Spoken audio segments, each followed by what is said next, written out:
Bem-vindos ao Observatório da Imprensa. Este capacete de uso obrigatório e este cenário naval nos remetem ao tema do programa que comemora os 14 anos do Observatório da Imprensa.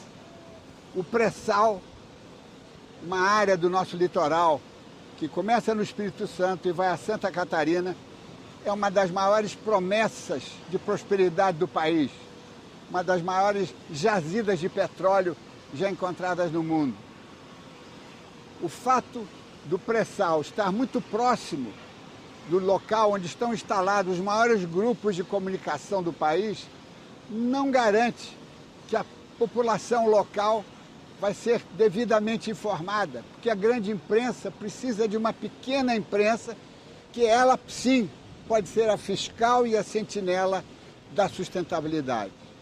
E uma pequena imprensa local precisa ser reflexo de uma economia ativa, movimentada, sem interesses espúrios, forçando o noticiário para um lado ou para o outro. Para esta edição do 14º aniversário, a equipe do Observatório da Imprensa percorreu ao longo de 3 meses, quase 3.000 quilômetros, visitou 4 cidades, fez 17 entrevistas para mostrar que a sentinela da sustentabilidade do projeto do pré-sal e de outros polos de desenvolvimento futuros será sempre uma grande pequena imprensa ágil, livre e, sobretudo, independente.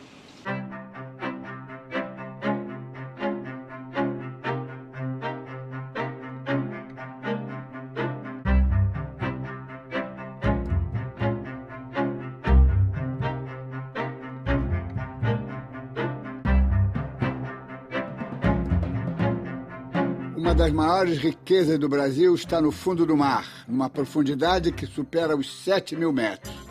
É a chamada camada do pré-sal, que se estende por uma faixa ao longo de 800 quilômetros entre os estados do Espírito Santo e Santa Catarina. Vários campos já foram descobertos, porém o de Tupi, na Bacia de Campos, é o principal, com uma reserva de 5 a 8 bilhões de barris de óleo. A descoberta é considerada uma das maiores do mundo na última década. Hoje, o petróleo representa 10% do PIB brasileiro, podendo chegar a 20% em 2020. Mas esse crescimento econômico não é acompanhado por um desenvolvimento sustentável. Se a gente pensar só em crescimento do PIB desses municípios, em dinheiro estritamente, é garantido que elas vão ter uma aceleração nos próximos anos muito grande. Nada garante os anos que virão depois, mas nós sabemos que desenvolvimento não é só isso. Desenvolvimento é também desenvolvimento social, desenvolvimento humano, sustentabilidade, não pode acabar com o meio ambiente do local ou contribuir para problemas globais. Essa oportunidade de desenvolvimento pode fazer com que o Brasil rompa com as desigualdades sociais e regionais históricas do país.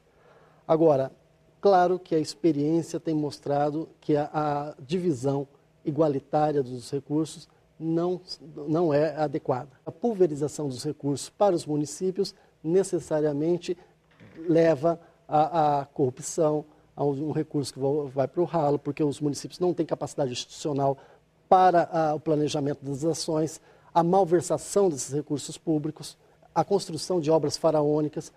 Isso acho que ocorre fundamentalmente em função de pouca fiscalização, né? Pouca transparência, inclusive, nos gastos desse dinheiro que vem do petróleo, né? Eu acho que a população, a sociedade local, tanto dos municípios quanto dos estados, ela não sabe direito, não tem acesso aos números reais. Esse dinheiro, ele estaria, né, teoricamente comprometido, né, com as gerações futuras, né? Políticas públicas são parte muito importante, a mobilização da sociedade é outra parte importante. É garantido que elas sairão desse processo todo, dessas cidades, maiores, mas se sairão mais desenvolvidas, essa é uma história em aberto. As cidades beneficiadas, que receberão os recursos do pré-sal, têm formação histórica e sociocultural bem diferentes.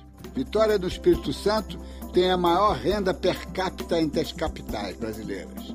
Com 2 portos que exportam 25% da carga do país, o Espírito Santo é também o grande produtor de petróleo e gás e ostenta o título da 2ª capital brasileira em qualidade de vida.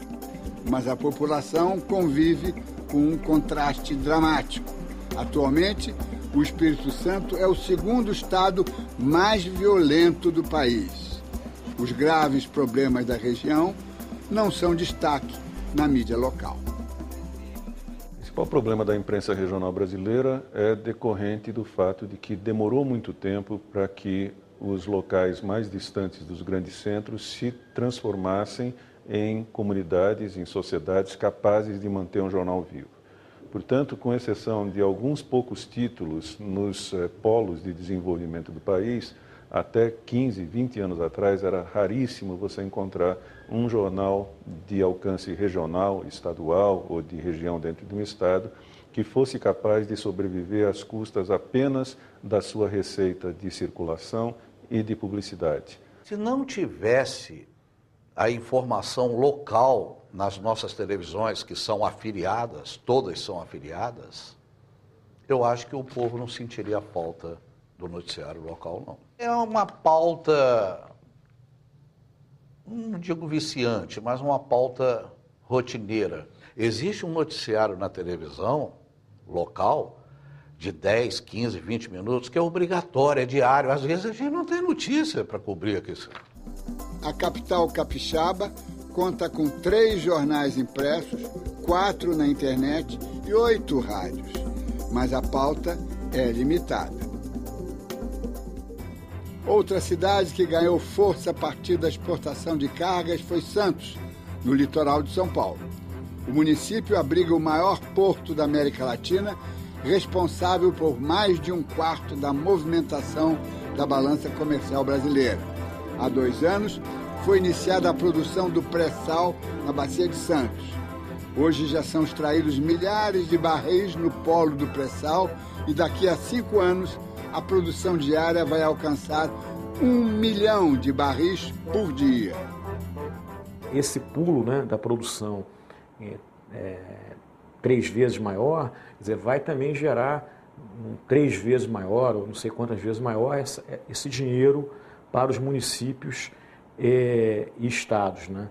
Isso indica que jamais poderemos deixar todo esse montante na mão de prefeitos, né? Sem qualquer tipo de cobrança. Daí a necessidade de um controle social extremamente rigoroso. Há uma chave para responder essa questão. E essa chave é o conhecimento.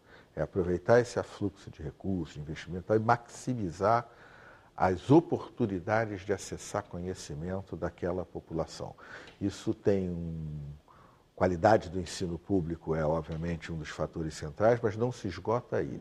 É fazer aquela sociedade valorizar o conhecimento, toda ela, nas escolas, os pais, os fornecedores de serviço, o motorista de táxi, atrair centros produtores de conhecimento. A mídia em Santos está concentrada no tradicional Grupo Tribuna, que conta com um jornal impresso, uma rádio e um canal de televisão afiliado à Rede Globo. Outras emissoras de TV e rádio são minoritárias. Os poucos impressos locais são gratuitos. O jornal ele se viabiliza financeiramente através da publicidade, já que ele é distribuído gratuitamente. Então, a mídia impressa é um negócio muito caro e difícil de se viabilizar financeiramente. Não só a mídia regional, até como as mídias nacionais, né? A cidade de Campos, que ganhou importância com a atividade agrícola baseada na indústria açucareira, se modificou na década de 70, quando foi descoberto petróleo na plataforma continental. Hoje, sua bacia é responsável por 80% da produção de gás natural do país. Campos é uma cidade que ultimamente fervilhou nesse aspecto político.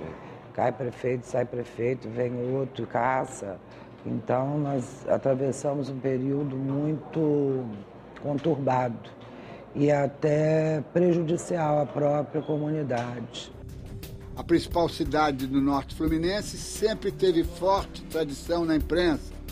Por lá circulou o Monitor Campista, a terceira publicação mais antiga do país, que durou 175 anos. Segundo os Diários Associados, grupo que controlava o jornal, o fechamento foi causado por questões econômicas.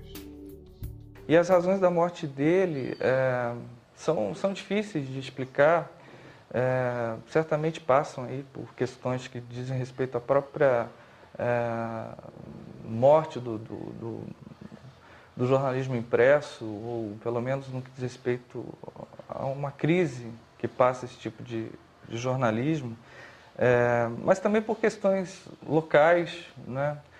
Que diz respeito a interesses contrariados, seja de mercado, ou seja, interesses políticos, porque o Monitor Campista era um jornal que conseguia se colocar de modo um pouco mais digno, digamos assim, com relação às tensões políticas locais. Houve manifestação na porta do jornal, houve, enfim, uma ou outra voz se rebelando contra essa perda, que não é só uma perda para o jornalismo, é uma perda histórica, uma perda cultural, né? Mas, enfim, não foi muito além que isso, né? Numa cidade com um orçamento de 2 bilhões de reais, né? Numa região que se diz promissora em termos empresariais, econômicos e tal, esse jornal não pareceu fazer falta a uma sociedade dessa. Hoje, parte da população campista não vê a imprensa como uma instituição relevante. A gente tem uma imprensa aqui muito polarizada, né? Eu acho que isso é muito comum na imprensa regional, onde os veículos de comunicação meio que se comportam como correias de transmissão das disputas políticas locais, que às vezes a gente identifica de forma mais assodada questões financeiras ligadas ao falecimento dos jornais, mas a gente também não tem tido uma sociedade que cobre a sobrevida desses jornais. Não é só dinheiro que faz jornalismo, é a vontade da sociedade em manter as suas instituições e manter também o jornalismo no papel que a gente entende que ele deve ser desempenhado. E nesta crise da imprensa em Campos, o comportamento dos próprios jornalistas foi um ingrediente muito importante. A imprensa regional,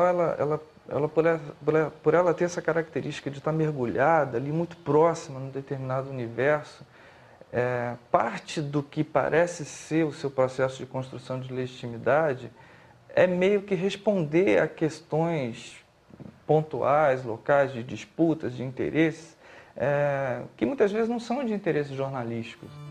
Macaé vive hoje o boom da exploração do petróleo e dos recursos dos royalties. A economia da cidade aumentou 600% nos últimos 10 anos. Por conta do crescimento acelerado, a população triplicou, com gente vindo de todas as partes do Brasil e do mundo. Com isso, 10% da população que vive em Macaé é de estrangeiro.